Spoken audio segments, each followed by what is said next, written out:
election coming along. Well, I don't mean to brag, but it's pretty day. On September 30th, 2010, Valve released an update to their flagship online multiplayer shooter, Team Fortress 2. Nobody realized it at the time, but this update would go on to be so influential that it arguably transformed the core business model of the gaming industry for the following decade. TF2's Man Economy update introduced what was then a radical concept. Oh, the hats. Players could now purchase cosmetic items through in-game microtransactions, but more importantly, they could now trade those items among themselves. Almost overnight, the update ignited a robust free market economy of virtual items, and no items were more valuable than unusual hats. Valve would go on to make a fortune off of TF2's new trading bonanza, an outcome that would ultimately convince them to make the game free to play less than a year afterwards. And despite the variety of items for sale on TF2's storefront, the bulk of Valve's revenue would come instead from what you couldn't purchase. Yo, break it down for those crepes! In the very same update, Valve introduced the gaming industry's original Loot Crate, an unlockable mystery box with a 1% chance of granting the player an unusual hat. Items so comically ostentatious that they would instantly catapult you to the center of attention on any server you joined. Unusuals were desired by all, but obtainable by few. The only way to get your hands on one was to spend hundreds of dollars on boxing or to trade with someone who spent hundreds of dollars on boxing. Naturally, this meant that unusual hats didn't come cheap. The most coveted hats and particle effects started to sell for thousands, and eventually, one item ascended to the holy grail of TF2 trading: the Burning Flames Team Captain, the only TF2 item to consistently sell for 5 figures. Ever since this hat was added, it has reigned supreme as the single most desirable item in the game. Out of the hundreds of millions of items in TF2's economy, only 18 Burning Flames Team Captains exist. If you happen to be in the market of obtaining one, it's gonna cost you a pretty penny. Most of you watching are probably recoiling in disgust at how much someone would be willing to pay for a virtual item that you didn't even know existed 20 seconds ago. Why would somebody spend $16,000 on a bunch of worthless pixels? I mean, more importantly, why would they buy a 2012 Infinity M37? That shit looks fucking bussin'. Well, conceptually, unusual hats are nothing new. It turns out that plenty of people are willing to fork over a lot more than 16 grand on items that the rest of us would consider worthless. And not buzzing the bad way, come on now. Buzzing is both ways. A few years after bringing the joy of crates to TF2, Valve decided to double down on this business model in their newest shooter, CSGO. Of course they did. This game took TF2's economy and put it on steroids. Compared to Unusual Hat's 2 degrees of variation, CSGO weapon skins may differ in quality, wear, kill trackers, and stickers, which greatly influence the item's overall value. Ideal versions of all these variables can drive the prices of top CSGO items into the 6-figure mark. The most expensive item ever sold in the game incorporates an additional variable of rarity. The AK-47's case hardened skin is far from the most expensive on average. However, pattern number 661 is prized by collectors for its uniform blue top. In addition to this 1 in 1,000 attribute, an AK-47 with minimal wear, a stat tracker, and 4 holographic Titan stickers sold for $150,000 earlier this year. But the most valuable item in all of CSGO is speculated to be another case-hardened weapon. The factory new Pattern 387 Blue Gem Karambit was last sold to a collector in 2016. Out of the nearly 1 billion items ever unboxed in CSGO, the factory new Blue Gem is the only one of its kind. Today, some traders appraise its value at $750,000. If you're not interested in dropping the value of a house on a bunch of pixels, then perhaps you'd rather put that money towards a 3-inch piece of paper. Before the age of virtual cosmetics, trading cards were the epitome of intrinsically worthless items. Isn't the way it works is that there's a pattern of like oil drips or whatever, right? And getting blue is already pretty rare. It has to be the whole thing, the whole stain is entirely on the blade the whole way through, and that's it. That could potentially cost a fortune. Last year famously saw an explosion in the Pokemon trading card market. In December, a first edition shadowless holographic Charizard card sold for a record $369,000, one of only 122 copies in pristine condition. That record was broken 3 months later in February of this year when a Pikachu The problem with this is that the standards for grading has changed, And now it is incredibly hard to get gem 10s, isn't it? Like last week, Pog, it's worth like 650. Like I'm fucking impossible, dude. That record was broken 3 months later in February of this year when a Pikachu Illustrator card I sold would for not regrade my cards. $375,000. The I had promotional some. card was only awarded to winners of a 1998 Japanese art competition. Of the estimated 24 billion Pokemon cards in circulation, only about 40 Pikachu Illustrators are known to exist. Magic the Gathering predates the Pokemon trading Black card Lotus. game by 3 years, giving collectors a bit more time to salivate over the game's most exclusive finds. Magic's holy grail is the infamous Black Lotus, the single rarest card of the game's original release. Earlier this year, a signed Black Lotus from the game's alpha set sold at auction for more than $500,000. Signed? While the market for I'm not a Magic fan and of signed. Pokemon cards have had around 25 years to develop, sports trading cards have spent the past century rising in value. In 1909, the American Tobacco Company was ready to release their T206 baseball card series, which they distributed in packs of cigarettes. However, prior to the sale, Pittsburgh Pirates shortstop Honus Wagner revoked the rights to his likeness, forcing the tobacco company to remove his cards from circulation. Due to the sudden retraction, as few as 50 Wagner cards were ever distributed to the public. By the 1930s, the T206 Wagner had already become the most expensive baseball card in the world, selling in 1933 for the present-day equivalent of $1,000. But in it's full of 1991, tobacco. one of 3 remaining mint-condition Wagners was acquired by hockey great Wayne Gretzky for nearly $500,000. In 2016, another mint Wagner was sold for $3.1 million, a record that stood until just last year. Currently, the most expensive baseball card is a PSA Grade 9 Mickey Mantle rookie card, which sold for $5.2 million this past January. However, after nearly a century of dominance in the card collecting market, baseball cards look to soon be surpassed by basketball cards in value. What? In April of this buying year, none of this a 1 bullshit. of 23 autographed LeBron James rookie card tied for the record of $5.2 million. What? Dude, you are like a fry cook legend! Will you sign my spatula? Autographs provide collectors with a much more personal touch to their prized possessions. The value of autographs vary wildly depending on its signee, but the most valuable ones I typically get the belong to chills. figures who are no longer capable of producing them. In 2017, an autographed copy of Albert Einstein's iconic tongue photo was sold for $125,000. In 2018, a baseball featuring 11 signatures from the sport's original Hall of Fame inductees sold for more than $600,000. Some autographs can derive their value from the macabre. On December 8, 1980, Mark David Chapman would receive an autograph from John Lennon moments before assassinating him. 30 years later, that autographed album would sell for $850,000. That's pretty morbid. However, by far the most expensive autographs are forged out of time. The signature of 16th century poet William Shakespeare has only been identified on 6 surviving documents. Today, it's estimated that a Shakespeare autograph would sell for up to $5 million. The most expensive autograph ever sold belongs to George Washington, whose personal copy of the Constitution was purchased for nearly $10 million in 2012.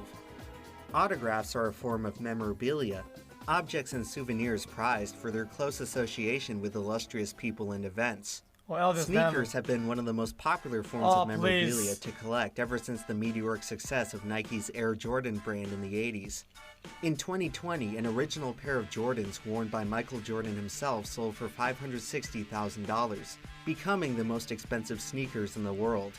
Of course, the decades-long supremacy of the Air Jordans have recently been challenged by Kanye West's Yeezy brand, and in April of this year, an original pair of Yeezys worn by Kanye at the 2008 Grammys sold for $1.8 million. Memorabilia from the most prestigious athletes and artists can fetch a hefty price, but by far the most expensive memorabilia belongs to the whimsical world of cinema. Darth Vader's helmet from The Empire Strikes Back all this sold money, for all just these under shoes, all these $900,000 clothes, and we can't get a single good fucking song on that new album. Come on, man. in 2019.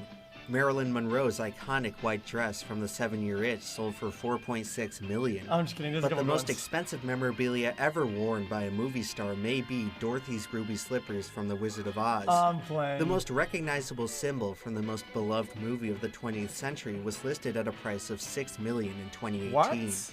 Although costumes may embody iconic characters more so than any other type of memorabilia, vehicles Cars, end up I edging them knew out it. in price. James That Bond's Aston Batmobile. Martin DB5 from Goldfinger sold for $6.4 million.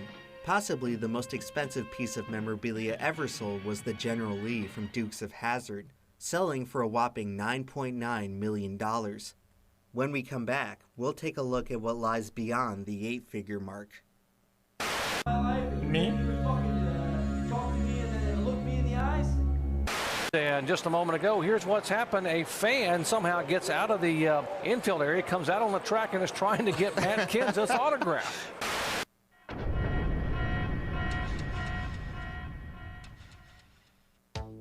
People ask me all the time, Emp, how can you afford all of these exceedingly rare and special items? Well, everyone, where I get my money isn't important. What is important is where that money doesn't go. Paying some 30 stupid months. bank a bunch of unnecessary fees.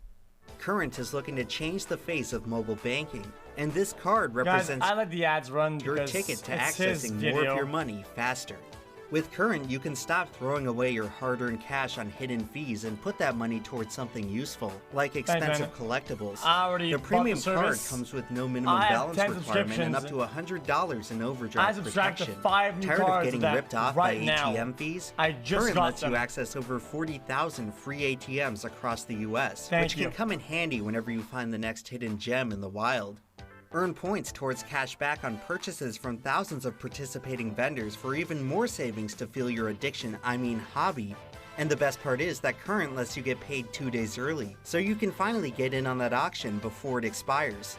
So visit current.com/emplemon to sign up for I your already did it. premium I'm card on it today. right now. And in less than 2 minutes, you could be on your way to owning that sweet 1969 Dodge Charger from Dukes of Hazzard. No thanks, that's a weird flag While on the top of it. General Lee may be the most expensive piece of memorabilia, it's far from the most expensive automobile. Lamborghini is one of the most recognizable exotic car brands for average Joes to daydream about. A new Lamborghini Aventador will set you back around $800,000, with just over 1,000 units being produced each year. That price is about 10 times less than Lamborghini's most expensive model, the Veneno, only 12 of which were ever sold to the public. However, for the most elite car collectors, a typical Lambo might as well be a Toyota Corolla. It's 7 o'clock in the morning, Guys- and Elon Musk Guys, I would buy it, but I went to the, I'm not kidding, I went to the Lambo store, okay, and they, dude, they have none. Everybody's buying them. It's really It's hard 7 to find o'clock them. in the morning, and Elon Musk anxiously waits for his golden Because of COVID, there's like a weird like car bubble, and everybody's like collecting cars and shit, and all the cars are being sold above MSRP, which is so weird. payoff. They're flying off the I shelves. expect to receive a car that I've just bought, which is called the McLaren F1. In the 1990s, the McLaren F1 set the record for the fastest top speed reached by a production car, and has been prized by collectors ever since. Including special variants, only 71 McLaren F1s were ever is sold that the to Twitter, the public, and anime recent guy? sales of the model are now approaching the $20 million mark. The most expensive supercar right now is the ultra-rare Pagani. Pagani Zonda HP Barchetta, listed at a price of $23.5 million. However, the title of the most expensive automobile in the world belongs to fellow Italian automaker Ferrari. In 2018, a 1963 Ferrari 250 GTO sold for $70 million, Why? truly showing that old money still reigns supreme in the automotive world. While car collectors have existed for over a century, stamp collectors date back even further. Oh my God, The first postage please. stamps were issued in the 1840s by the British government. In 1856, a Fucking shipment of stamps to stamps, British dude. Guyana was delayed, forcing the postmaster to issue an emergency batch What's as a next, temporary buttons? replacement.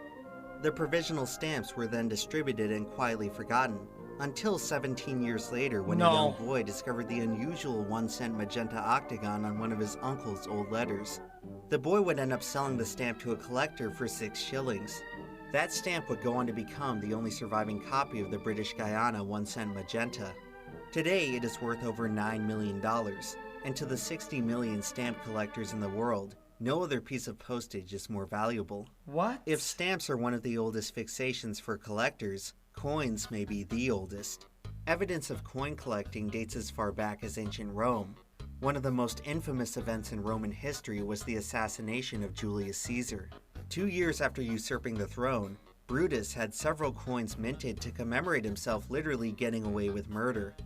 In 2020, 2,062 years after its creation, Brutus's gold coin sold for over $4 million. The most expensive coin ever sold happens to be another gold coin, the last gold coin ever minted by the US Treasury. In 1934, President Roosevelt issued an executive order outlawing gold coins from general circulation. The Treasury was ordered to destroy all 450,000. Guys, I don't want to be getting sensitive or political, but was Scissor a good guy or a bad guy?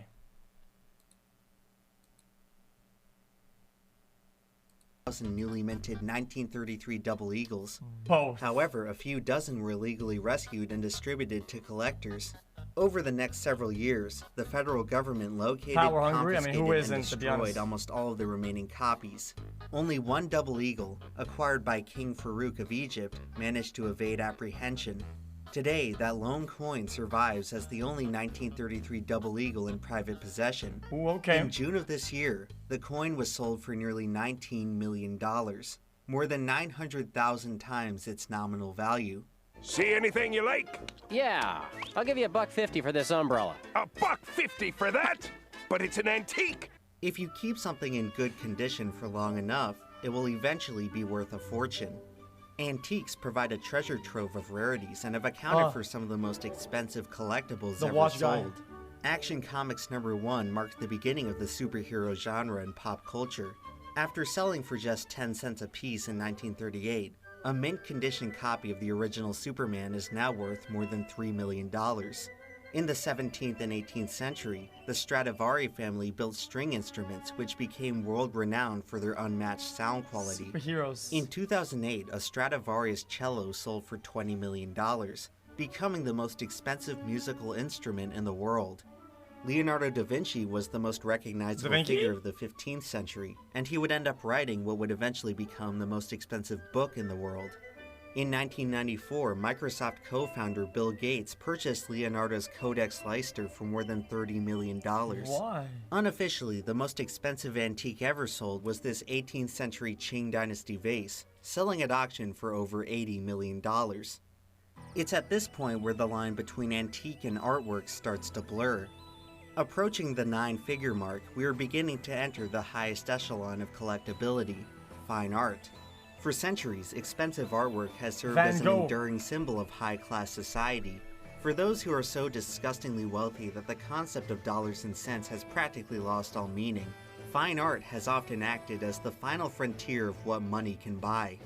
Currently, Alberto Giacometti's Pointing Man is the world's most expensive statue, selling to a collector for $141 million. If you consider jewelry to be art, then the prices become even more staggering. Oh no. The infamous Hope diamond necklace has been valued as high as $350 million. That's a big and ass is generally stone, though. considered to be the most expensive gem in the world. However, some sources claim Chat, I don't know much about this, okay? But didn't the technology advance and now they figured out better, more efficient ways to make the light travel through the rock, and this is like an unoptimized, poorly cut stone, since it's kind of old. However, it's probably poorly cut. Some sources claim that the title actually belongs to the Cullinan 1, the largest colorless diamond ever cut. Part of the British royal family's scepter, it has been valued as high as $400 million, but that's still not as much as the most expensive privately owned painting, Leonardo da Vinci's Salvator Mundi. In 2017, it sold to a collector for $450 million, and may quite possibly be the most expensive single item owned by any individual. Of course, the most expensive painting in the world is another Leonardo da Vinci work, the Mona Lisa, the most famous painting in human history, a work of art so valuable that it defies private ownership. The Mona Lisa is technically property of the nation of France and resides on permanent display at the Louvre. It has an insured value of over $800 million. When I went there, it wasn't there, dude. To the GDP of Samoa. Beyond this point, we struggle to accurately appraise items. Anything more valuable starts to enter the realm of pricelessness. It wasn't motherfucking there, dude. Certain items are deemed so anthropologically important that they transcend collectability and ownership. It's possible that ancient artifacts like the Rosetta That's Stone may be crazy. more valuable than the Mona Lisa, but we may never know. Is this hieroglyphs? Damn. That is sick, dude. Valuable than the Mona Lisa, but we may never know if it really is. It's insightful to discover the point at which we stop pricing items. Based on what we know about how older objects continue to become significantly rarer and more expensive, then this 40,000-year-old flute made out of a mammoth tusk should intuitively be one of the most valuable items in the world. However, the mammoth flute has substantially less fanfare than a Stradivarius violin, despite the flute being 100 times older. This exception may reveal what exactly it is we find valuable about collecting rare items. Welcome to the Batcave. This is the Guinness World Record Batman. You know what's really rare though? An NFT of a green Omer.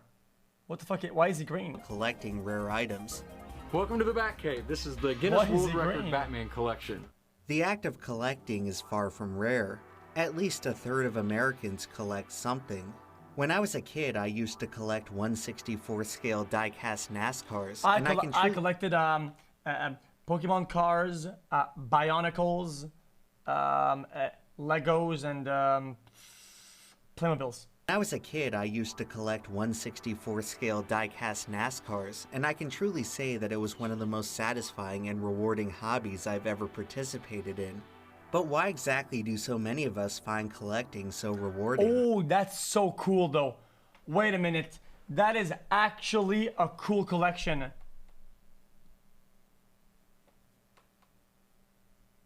Wait, no, that's a really sick collection. Are you kidding me? Shields? Lego shields from all. That's really sick, man. The psychology of collecting is not very well understood. I have Harry Potter. But our obsession with rarity may result from our brain's innate desire to seek out the extraordinary. The modern day activity of collecting is largely a manifestation of foraging for food in prehistoric times. For our early ancestors, discovering novel and unique forms of sustenance meant a better chance at survival. Thus, our brains adapted to release dopamine whenever we are presented with new, extraordinary items. Obtaining food is no longer the satisfying challenge that it once was, and present-day collectors may be attempting to recreate the rush of discovering a new berry in the wilderness. The subconscious desire to recapture our foraging roots may be but a microcosm of a far greater desire to recapture our tribal roots. Today, we live in a very alienating society, a far cry from the tightly knit clans which our ancestors occupied. When we spend $400 million on a painting, or $9 million on a stamp, or $150,000 on a virtual gun, we are not just buying a rare item. In many ways, we are buying into the community that comes with owning a rare item. The act of foraging in prehistoric times was as much of a social event as it was a day-to-day task. It provided people with constant opportunities to demonstrate their usefulness towards their peers. Foraging allowed people to feel valued by the community around them. 30 months. We now live in an era really where the love average you, man, person has arguably xQc. never felt less valued. For many, joining a niche subculture is their only way to rekindle feelings of esteem and belonging. For collectors, it's a matter of finding a unified culture, one which truly represents their ideals and motivations. This may help justify why a 400-year-old violin is so much more desirable than a 40,000-year-old flute. Yeah, it makes sense. When an item It becomes makes sense, too old, it loses the cultural relevance that makes it so compelling to us. People don't necessarily pay 9 figures on an original Da Vinci because it's centuries old or aesthetically pleasing. What they are truly paying for is a slice of what Da Vinci represents. They want to attach themselves to the prestige that Leonardo da Vinci's name carries. Da Vinci? People admire Da Vinci, Michael Jordan, Superman.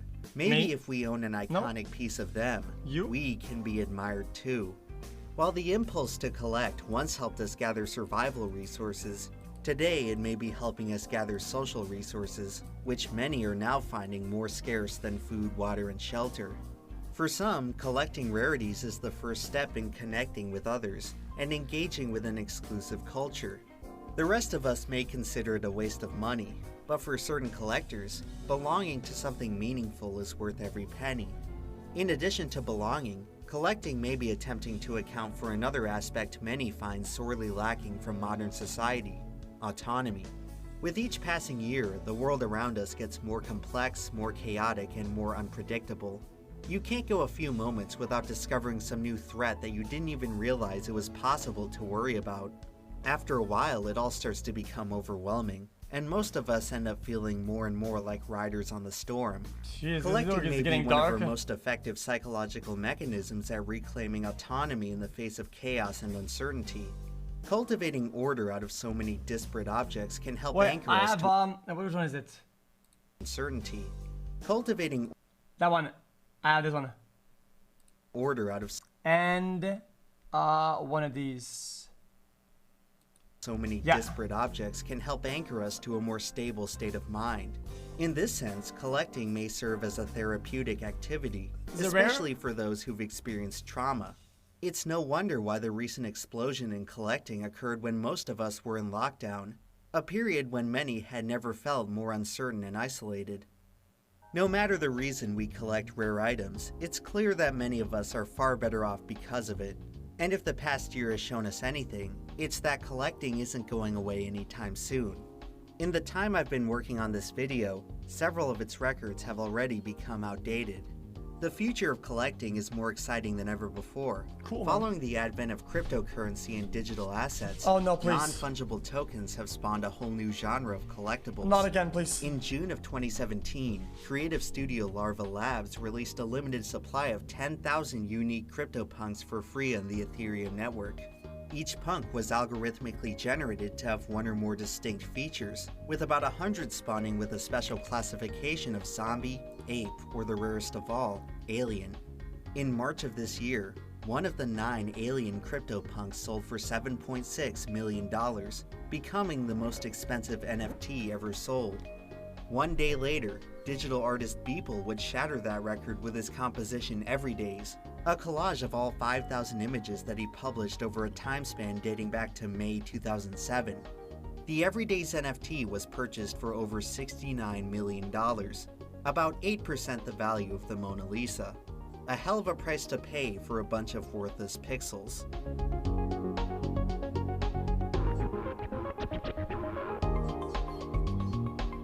This is a good video. I enjoyed it.